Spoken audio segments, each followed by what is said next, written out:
Hello friends, welcome to my channel defence practice class. Defence practice class চ্যানেলের তরফ থেকে তোমাদের সবাইকে স্বাগত। প্রত্যেক দিনের মতো আজকেও চলে এসেছি আরেকটি নতুন ভিডিও নিয়ে, এবং আজকের এই ভিডিওতে আমরা আলোচনা করব ওয়েস্ট বেঙ্গল স্কুল সার্ভিস কমিশনের গ্রুপ সি এবং গ্রুপ ডির জন্য কিছু ইম্পর্ট্যান্ট এমসিকিউ প্রশ্ন উত্তর। খুবই গুরুত্বপূর্ণ আজকের এই ভিডিওটি, কারণ আজকের এই ভিডিওতে আমরা বাছাই করা কিছু গুরুত্বপূর্ণ এমসিকিউ প্রশ্ন নিয়ে আলোচনা করব। এর সাথে সাথে কিছু আমরা এক্সট্রা ফ্যাক্ট নিয়ে আলোচনা করব, যেগুলো তোমাদের পরীক্ষার জন্য মোস্ট ইম্পর্ট্যান্ট। তো ভিডিওটি প্রথম থেকে শেষ পর্যন্ত দেখো এবং লাস্টে তোমাদের স্কোর নিচে কমেন্ট বক্সে কমেন্ট করে জানাবে। তো আজকের ভিডিওর ফার্স্ট প্রশ্ন দেখো, জলাতঙ্ক রোগের টিকা কে আবিষ্কার করেন? প্রত্যেকটি প্রশ্নের জন্য রয়েছে 5 সেকেন্ড সময়। তোমরা যদি সঠিক উত্তর জেনে থাকো অবশ্যই নিচে কমেন্ট বক্সে কমেন্ট করে জানাবে। রাইট অ্যান্সার হয়ে যাবে অপশন বি, লুই পাস্তুর জলাতঙ্ক রোগের টিকা আবিষ্কার করেন 1885 খ্রিস্টাব্দে। খুবই গুরুত্বপূর্ণ, তোমরা সালটাও মনে রাখবে। এর পাশাপাশি তোমরা মনে রাখবে লুই পাস্তুর পস্তুরাইজেশন পদ্ধতি আবিষ্কার করেছিলেন। ওকে, তোমরা মনে রাখবে পস্তুরাইজেশন যে পদ্ধতি সেটি আবিষ্কার করেছিলেন লুই পাস্তুর। এই পদ্ধতিতে দুধ এবং অন্যান্য যে পানীয়কে জীবাণুমুক্ত করতে ব্যবহার করা হয়। ওকে, এর পাশাপাশি দেখে নাও রবার্ট হুক, তিনি কি আবিষ্কার করেন? তিনি আবিষ্কার করেন কোষ আবিষ্কার করেছিলেন। চার্লস ডারউইনের কথা যদি বলা হয়, তিনি প্রাকৃতিক যে নির্বাচনবাদ, ওকে, প্রাকৃতিক নির্বাচনবাদ তত্ত্ব আবিষ্কার করেছিলেন। ওকে, মেন্ডেলের কথা যদি বলা হয়, তিনি বংশগতির সূত্র, ওকে, বংশগতির সূত্র আবিষ্কার করেছিলেন। ওকে, তো তার সাথে সাথে এই এক্সট্রা ফ্যাক্টগুলো মনে রাখবে, তোমাদের পরীক্ষার জন্য খুবই গুরুত্বপূর্ণ। 2 নম্বর প্রশ্ন দেখো, পৃথিবীর বৃহত্তম কোষ কোনটি? এখানে সঠিক উত্তর হয়ে যাবে অপশন এ, উট পাখির ডিম হলো পৃথিবীর বৃহত্তম কোষ। ওকে, তো তোমরা মনে রাখবে এই উট পাখির ডিম অর্থাৎ বৃহত্তম যে কোষটি, এর ওজন কত?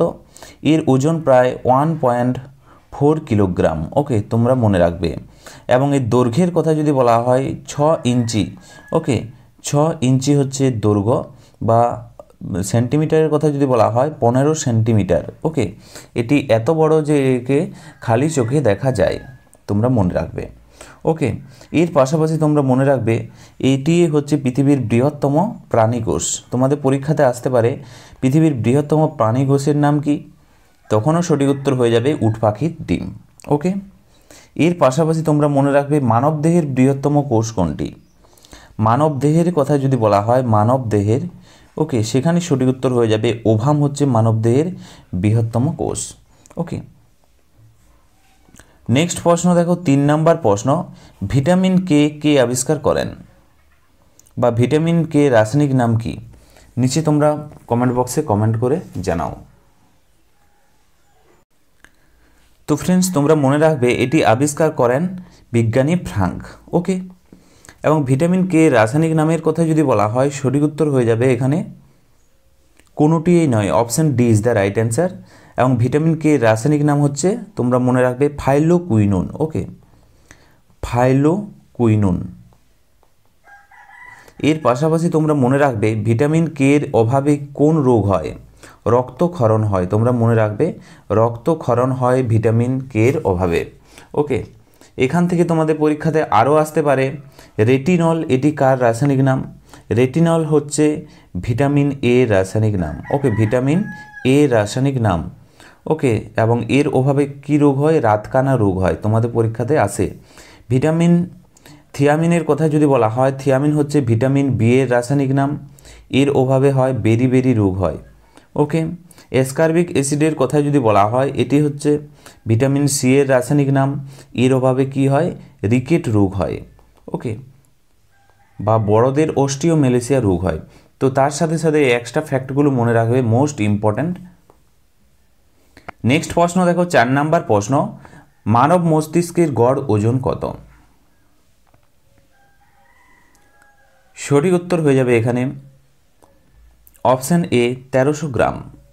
একজন প্রাপ্তবয়স্ক সুস্থ মানুষের মস্তিষ্কের গড় ওজন হচ্ছে 1300 থেকে 1400 গ্রাম। ওকে, এবং এটি শরীরের মোট ওজনের কত? শরীরের মোট ওজনের 2%। ওকে, মস্তিষ্কের ওজন। ওকে, এবং এর পাশাপাশি তোমরা মনে রাখবে শরীর থেকে উৎপাদিত মোট অক্সিজেনের প্রায় 20% ব্যবহার হয় মস্তিষ্কে। ওকে, মস্তিষ্কে 20% অক্সিজেন ব্যবহৃত হয়, এবং কোনো কোনো জায়গায় তোমরা পাবে 1.36 কিলোগ্রাম। ওকে, সেখানেও সঠিক উত্তর হয়ে যাবে এটা। ওকে, এর পাশাপাশি তোমরা মস্তিষ্ক সম্বন্ধে কিছু পয়েন্ট মনে রাখবে, যেমন ইইজি। ইইজি কি? ইইজি হলো ইলেকট্রোএনসেফালোগ্রাম, এর সম্পূর্ণ নাম। এটি মস্তিষ্কের যে রোগ নির্ণয় করতে এই টেস্টটি করা হয়, তোমরা মনে রাখবে। ওকে, নেক্সট প্রশ্ন দেখো, 5 নাম্বার প্রশ্ন। একজন সুস্থ মানবদেহে রক্তের পরিমাণ কত? এখানে সঠিক উত্তর হয়ে যাবে, একজন সুস্থ মানুষকে রক্তের ওজনের কথা যদি বলা হয়, রাইট অ্যান্সার হয়ে যাবে 5 থেকে 6 litre. Option A is the correct answer. Okay, তোমরা এর পাশাপাশি মনে রাখবে রক্তের মোট ওজন শরীরের মোট ওজনের 7 থেকে 8%। ওকে, রক্তের মোট ওজন শরীরের মোট ওজনের 7 থেকে 8%। এর পাশাপাশি তোমরা মনে রাখবে রক্ত সম্বন্ধিত যে বিদ্যা তাকে কি বলা হয়, তোমাদের পরীক্ষাতে আসতে পারে, তাকে বলা হয় হিমাটোলজি বলা হয়। ওকে, হিমাটোলজি বলা হয় রক্ত সম্বন্ধিত বিদ্যাকে।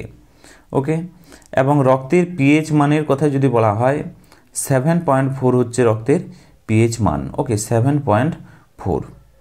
ওকে, এবং রক্তের রং লাল কী কারণে হয়? হিমোগ্লোবিনের কারণে হয়, মনে রাখবে হিমোগ্লোবিনের কারণে হয় রক্তের রং লাল। এবং সবচেয়ে বেশি কী থাকে রক্তে? আয়রন বেশি থাকে, এফি বেশি থাকে, তোমরা মনে রাখবে। নেক্সট হচ্ছে 6 নম্বর প্রশ্ন, রক্তের কত শতাংশ রক্তকণিকা থাকে?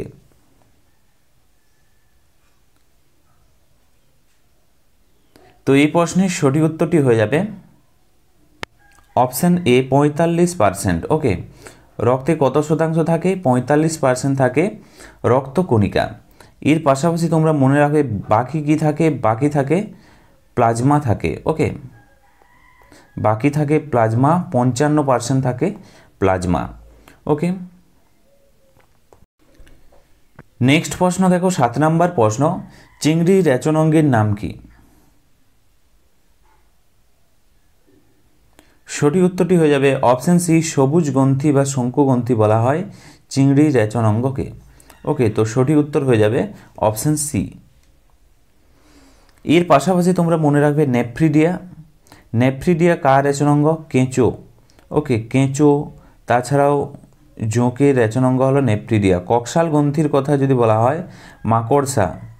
মাকড়সা রেচন অঙ্গ হলো কক্সাল গ্রন্থি। ওকে, বা কাঁকড়া বিছার রেচন অঙ্গ হলো কক্সাল গ্রন্থি। ওকে, নেক্সট প্রশ্ন হলো 8 নম্বর প্রশ্ন, কোন গ্রুপের রক্তকে সর্বজনীন দাতা বলা হয়? এই প্রশ্নের সঠিক উত্তর হয়ে যাবে সর্বজনীন দাতা বলা হয় ও গ্রুপের রক্তকে। Option A is the correct answer. এর পাশাপাশি তোমরা মনে রাখবে সর্বজনীন গ্রাহিতা। গ্রাহিতা কোন গ্রুপের রক্ত বলা হয়? এ বি গ্রুপের রক্তকে বলা হয় সর্বজনীন গ্রাহিতা। ওকে, নেক্সট প্রশ্ন দেখো, 9 নম্বর প্রশ্ন, কোন প্রাণীর হৃৎপিণ্ড মাথায় থাকে? এখানে সঠিক উত্তরটি হয়ে যাবে অপশান এ, চিংড়ির হৃৎপিণ্ড কোথায় থাকে? মাথায় থাকে।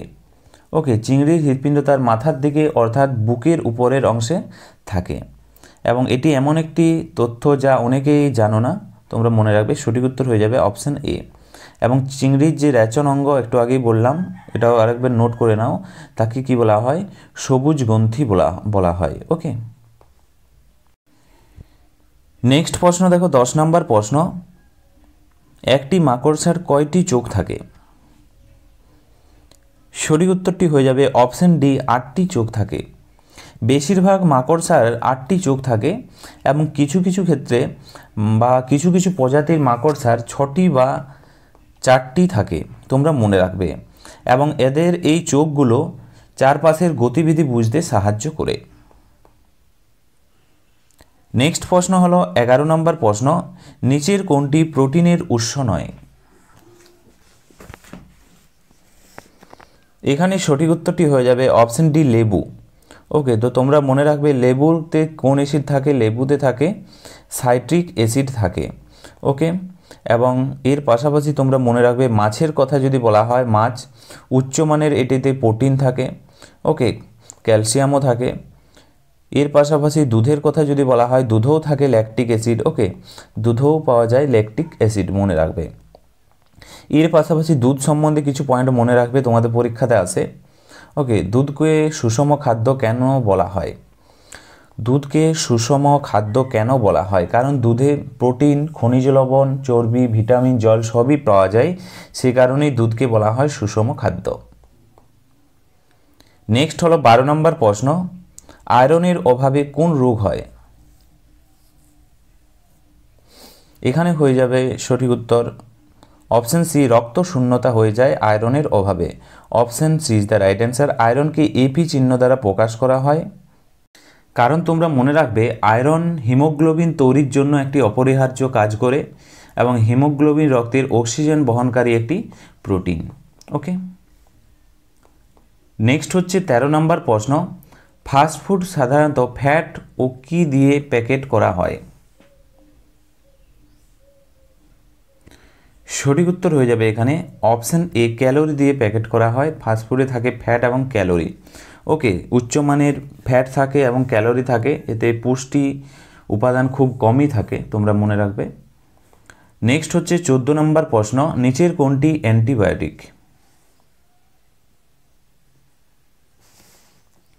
তো এই প্রশ্নের সঠিক উত্তরটি হয়ে যাবে chloromycetin. Okay, option B is the correct answer.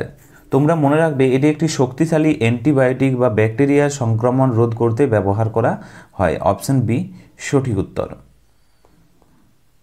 Next হচ্ছে 15 নম্বর প্রশ্ন, আয়োডিনের তীব্র সংকট হলে কোন লক্ষণ দেখা যায়? এই প্রশ্নের সঠিক উত্তরটি হয়ে যাবে দাঁত ফুলে ওঠে। Option B is the correct answer.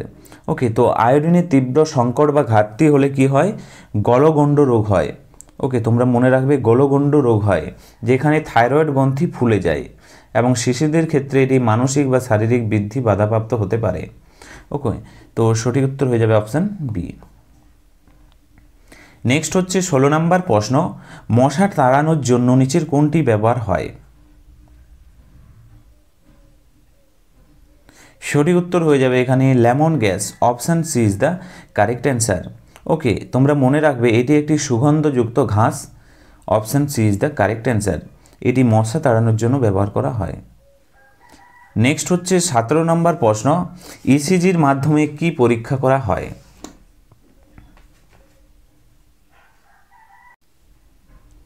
সঠিক উত্তর হয়ে যাবে এখানে অপশান বি। তোমরা মনে রাখবে এখানে সঠিক উত্তর হয়ে যাবে বিভব পার্থক্য। অপশান বি, হার্ট বিট হার নির্ণয় করে না। তোমরা মনে রাখবে বিভব পার্থক্য কী কারণে? কারণ ইসিজি হলো এমন একটি পরীক্ষা যেখানে হৃৎপিণ্ডের বৈদ্যুতিক কার্যকলাপ পরিমাপ করে, এবং এটি হৃৎপিণ্ডের পেশির যে সংকোচন এবং শিথিল অর্থাৎ প্রসারণের সময় এটি বিভব পার্থক্য বা বৈদ্যুতিক যে সংকেত তা রেকর্ড করে ইসিজি, তোমরা মনে রাখবে। ওকে, এবং এই ইসিজির ফুল ফর্মের কথা যদি বলা হয়, ইসিজির ফুল ফর্ম হচ্ছে ইলেকট্রোকার্ডিওগ্রাম। ওকে, এবং এর পাশাপাশি আরেকটি আছে ইইজি, ইলেকট্রোএনসেফালোগ্রাম। এটি মস্তিষ্কের রোগ নির্ণয় করতে ব্যবহার করা হয় ইইজি। ওকে, তো তার সাথে সাথে এক্সট্রা ফ্যাক্টগুলো অবশ্যই নোট করে নেবে। নেক্সট হলো 18 নম্বর প্রশ্ন, নিম্নের কোনটি ব্যাকটেরিয়া ঘটিত রোগ?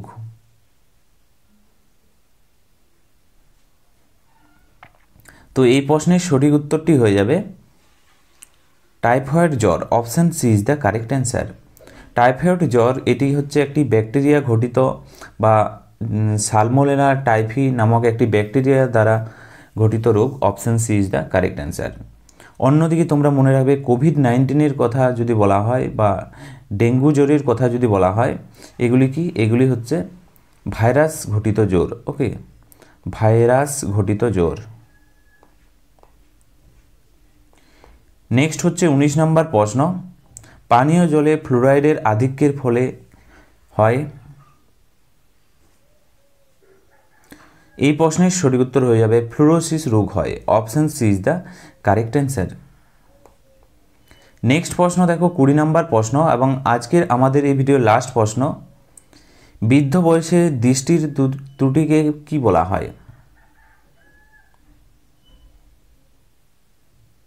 এই প্রশ্নের সঠিক উত্তরটি হয়ে যাবে অপশান সি, প্রেস বায়োপিয়া বলা হয়। ওকে, প্রেস বায়োপিয়া হলো এমন একটি দৃষ্টির ত্রুটি যেখানে 40 বছর বয়সের পর শুরু হয়ে যায় এই রোগটি, যেখানে চোখের লেন্সের নমনীয়তা কমে যায়। তোমরা মনে রাখবে একে কি বলা হয়, একে মায়োপিয়াকে বলা হয় কাছের দৃষ্টিরোগ এবং হাইপোমেট্রোপিয়াকে বলা হয় দূরদৃষ্টিরোগ। তোমরা এটা মনে রাখবে। মায়োপিয়া হচ্ছে কাছের যে রোগ, কাছের দৃষ্টিজনিত রোগ, এবং দূরের কথা যদি বলা হয় দূরের রোগ হাইপোমেট্রোপিয়াকে বলা হয়। ওকে, তো ফ্রেন্ডস এগুলি ছিল আজকের ভিডিওর আমাদের কিছু গুরুত্বপূর্ণ এমসিকিউ প্রশ্ন উত্তর। আজকে তোমরা 20টি প্রশ্নের মধ্যে কত স্কোর করতে পারলে অবশ্যই নিচে কমেন্ট বক্সে কমেন্ট করে জানাও, এবং তোমরা নিচে কমেন্ট বক্সে কমেন্ট করে জানাও ইইজির ফুল ফর্ম এবং ইসিজির ফুল ফর্ম।